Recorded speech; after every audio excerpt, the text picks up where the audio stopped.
Oi. Então, tinha uma menina que ela tinha um gato que tava, tipo, grávido. Um gato grávido, não, uma gata grávida, né? E aí ela teve filhotinhos. Ela ficou super feliz. Um dia ela saiu, assim, pra ir pra escola. E quando ela voltou, os filhotinhos tinham sumido. E ela perguntou pra mãe, onde é que estão meus gatinhos? E ela falou, Deus levou eles.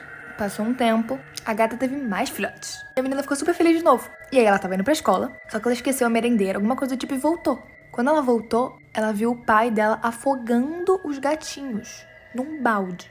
Só que ela não falou nada. Quando ela voltou da escola, perguntou pra mãe, e a mãe falou a mesma coisa. Deus levou eles. Dias passaram, e a mãe pediu pra menininha tomar conta do irmão mais novo. Ele devia ter, sei lá, meses. Tomar conta dele enquanto ela ia sair pra atender o telefone, enquanto ele tava na banheira. E do nada, a mãe começou a ouvir muitos gritos. Quando ela chegou, ela viu o menino, tipo, debaixo d'água, e a menininha olhando pra ele. E ela perguntou, o que houve? E a menininha falou, ué, Deus levou eles. Oi? Uma menina tava em casa uma vez sozinha, só que ela tava com o cachorro dela, então isso deixou ela mais calma. Chegou a hora de dormir, ela trancou todas as portas, trancou todas as janelas e foi dormir. Do nada, ela começou a ouvir um barulho vindo do banheiro, como se fossem pingos de água. Ela começou a ficar com muito medo, então ela botou a mão assim debaixo da cama, porque o cachorro dela tava embaixo da cama dela. E ela sentiu o cachorro dela lambendo a mão dela, e ela falou, putz, mais tranquila, tá tudo bem. Passou um tempo, ela ouviu de novo esse pingo, porque começou a ficar mais forte, tipo, mais alto. Ela botou a mão debaixo da cama dela e de novo o cachorro dela lambeu a mão dela, então ela falou, tá tudo bem. Mais um tempo se passou e começou a ficar, tipo, muito mais forte. Ela falou, cara, tem uma coisa esquisita, eu vou no banheiro ver. Quando ela chegou no banheiro, o cachorro dela tava pendurado, com a cabeça decepada, e ele tava pendurado no teto. E o barulho que ela tava ouvindo dos pingos era o sangue dele caindo no chão e fazendo esse barulho. E no espelho tinha uma mensagem escrita, humanos também lambem.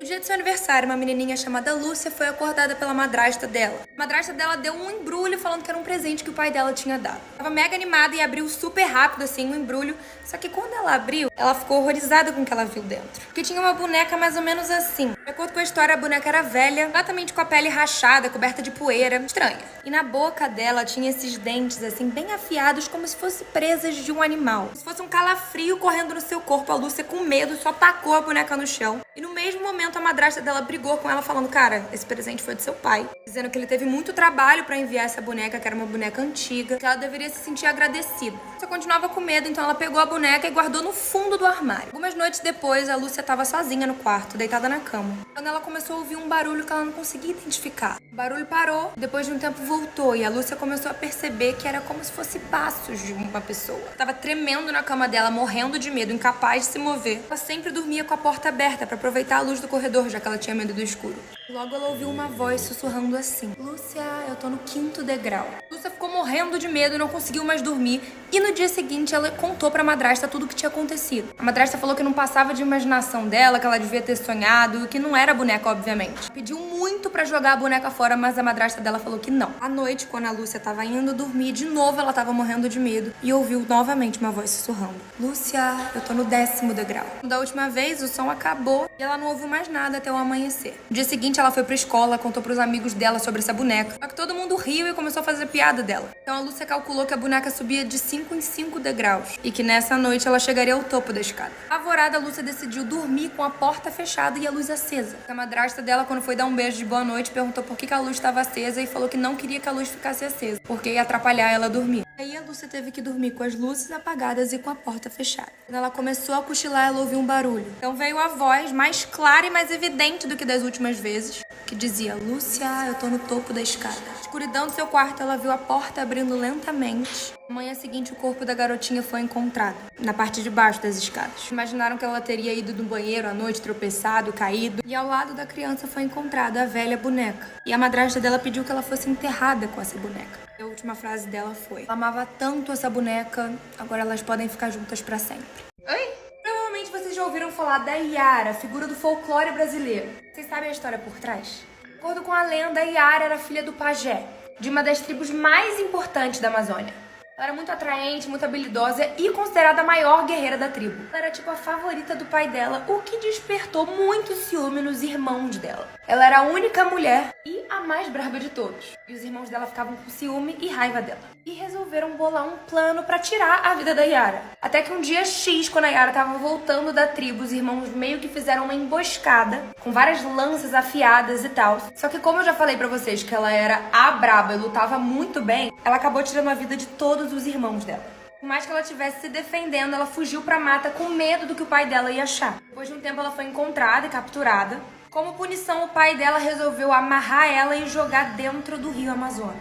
Só que os deuses acharam a punição injusta e acabaram transformando ela numa sereia. E a princípio a gente imagina que a protetora dos mares seja de boa, gente boa e aja de boa fé, certo? Só que as lendas dizem que a Yara ficou boladaça com os homens. Ela começou a pegar um ranço, um ódio de homem sem fim. E aí ela começou a atrair esses pescadores ou qualquer homem que estivesse à beira do rio, afogava eles e comia a carne e ossos.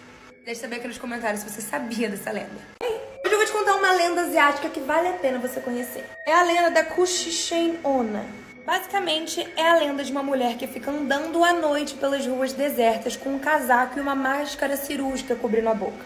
Tipo assim. E ela se aproxima de quem tá passando sozinho e pergunta, eu sou bonita? Se a resposta for não, ela simplesmente só mata a pessoa usando uma tesoura. Agora, se a resposta for sim, ela tira a máscara e revela qual é a verdadeira face dela. E de acordo com a lenda, ela tem a boca cortada de orelha a orelha. E aí depois ela te pergunta de novo, eu sou bonita? Se você responder não, ela te corta pela metade. E se você responder sim, a sua vida segue tranquilamente. Só que não. Ela faz com você a mesma coisa que fizeram na boca dela. Ela corta a sua boca daqui até aqui usando o tesouro. Deixa eu saber aqui nos comentários se você já tinha ouvido falar dessa lenda. Oi! Acho que todo mundo aqui conhece a história do Frankenstein, que é basicamente um cientista maluco que montou essa criatura aqui com pedaços de cadáveres e usou eletricidade pra invadir, vir a vida. Mas enfim, o que eu vou te contar hoje aconteceu de fato num mercado lá na Noruega em 2013. Aproveitando o Halloween, eles fizeram tipo uma pegadinha que sabe na parte, enfim, do freezer que tem carnes de ave, boi. Eles trocaram por pedaços falsos de carne humana. E ainda jogaram sangue falso por cima. E eu te pergunto, imagina você tá andando no mercado e do nada você vê isso, o susto que você leva. Várias crianças e pessoas passaram mal quando viram, porque levaram de fato um susto. E no final das contas o mercado acabou se desculpando e falando que a brincadeira de fato foi sem noção. Me deixa saber aqui nos comentários o que vocês acharam dessa história. E vai lá no meu canal ver o especial de Halloween.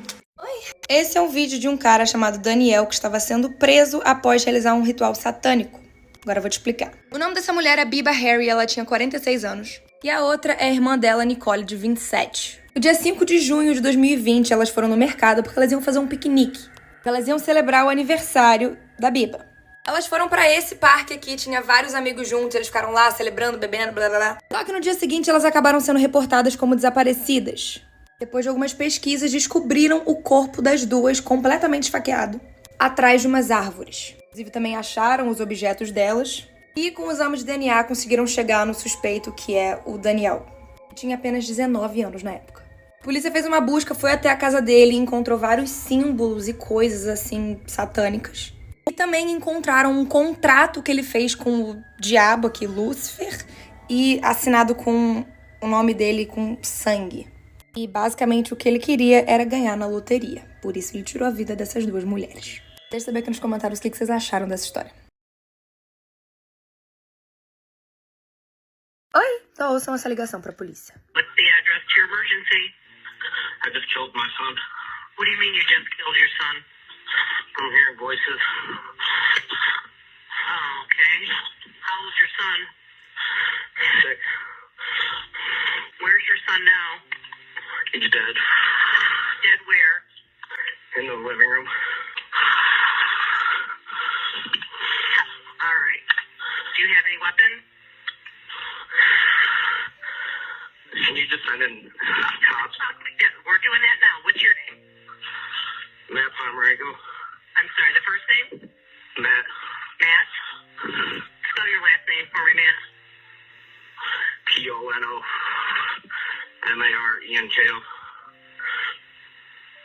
Ponomarenko. What's your son's name? Jack. Jack? Jack, J-A-X. And you said you're hearing voices? Yes. All right. Oi, ouve essa ligação pra polícia. 111 emergency. Hi, Anita. Hello? Anita. Okay, where are you located? I'm sorry, ma'am, I can't hear you. Are you able to tell me where you're located? Are you at a... 553 Sheldon Avenue Southeast, please hurry now. Okay, I got Sheldon. What's the number? 553, hurry, please hurry. 553 Sheldon. Okay, can you tell me what's going on there?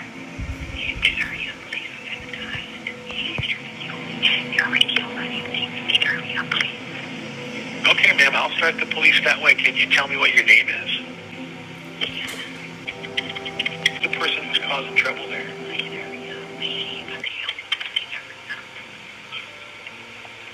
Okay, I've got a call entered, so we're going to get the police started that way, all right? Can you tell me what room of the house you're in?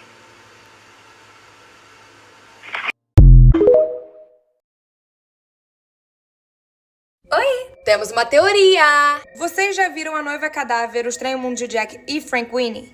E se eu te contar que o Jack, o Victor de A Noiva Cadáver e o Victor de Frank Winnie são a mesma pessoa? Se a gente reparar nos três filmes, tem uma coincidência bem estranha entre os três. Como se um fosse a continuação do outro. Em Frank Winnie, o Victor gosta de produzir tipo uns filmes caseiros de terror, estrelando sempre o cachorro dele. Só que em uma das suas produções o Victor acaba matando o cachorro dele acidentalmente. Em A Noiva Cadáver, o Victor, eles têm o mesmo nome, encontra um cachorro muito parecido com o Sparky, que é o cachorro de Frank Winnie. Quando ele vai pro submundo, o cachorro já tá assim, morreu. E por fim, no Estranho Mundo de Jack, a gente percebe de novo a coincidência. Porque o Jack também tem um cachorrinho. Passando a impressão de que os dois foram felizes pra sempre depois da morte. Enfim, me deixe saber aqui nos comentários se você acredita nessa teoria e se você já viu algum desses três filmes. Oi, hoje eu vou te contar a história dessa menina aqui chamada Alice Ruggles. Ela tinha 24 anos quando tudo aconteceu. Em outubro de 2015 ela conheceu um cara chamado Harry, enfim, eles começaram a namorar. Inclusive o Harry é esse aqui. Só que aí ela descobriu que ele tava traindo ela com umas meninas do Tinder. E terminou com ele em 2016. E ele meio que surtou. Começou a hackear as coisas dela, as redes sociais dela. Começou a monitorar ela, falando que, enfim, ele sabia onde ela tava e tal. Começou a ameaçar ela também. Até que ela começou a chamar a polícia, ligar pra polícia várias e várias vezes, porque ele ficava perseguindo ela. E aí? Dia 12 de outubro de 2016, uma amiga dela deixou ela em casa e tal, e ao mesmo tempo o Harry, o ex-namorado dela, saiu de casa e dirigiu pra caramba até a casa dela, tipo, correndo. Ele foi pra lá encontrar com ela. Ele entrou no apartamento dela pela janela, a janela tava aberta, ele entrou e cortou a garganta dela várias e várias vezes. O corpo dela foi encontrado algum tempo depois pelas pessoas que moravam junto com ela e eles sabiam exatamente quem tinha feito esse crime. E ele foi sentenciado com uma pena mínima de 22 anos na cadeia. Oi! Isso aqui não dá pra acreditar, não. Você provavelmente já viu uma guilhotina em algum filme de época. Mas o que muita gente não sabe é que esse método de execução virou o método mais amado. E se é que dá pra ser amado, mas amaram, calma. No século XVIII, lá na França, as execuções ficaram mega famosas. E as cidades inteiras, assim, se reuniam pra ver os criminosos sendo mortos de forma lenta e sofrida. Só que em 1792, pra humanizar essas mortes, ou método de execução, o médico Ignaz, não sei falar o nome dele, e o engenheiro Tobias Smith criaram a guilhotina que matava as pessoas de forma rápida e certeira, cortava a cabeça, né? Pra parar de gerar esses eventos em volta da morte dos criminosos e tal. Só que o que eles não esperavam é que essa prática se tornaria a execução mais famosa e mais amada pelas pessoas. Que milhares de pessoas se reuniriam para ver as cabeças rolando e os olhos e bocas do condenado se mexerem mesmo depois da cabeça ter sido cortada. E a invenção ficou tão famosa que eles começaram a vender réplicas da guilhotina de 6 centímetros para as crianças brincarem. De cortar a cabeça dos seus bonecos e às vezes até de ratos. Enfim, me deixa saber o que você achou desse fato.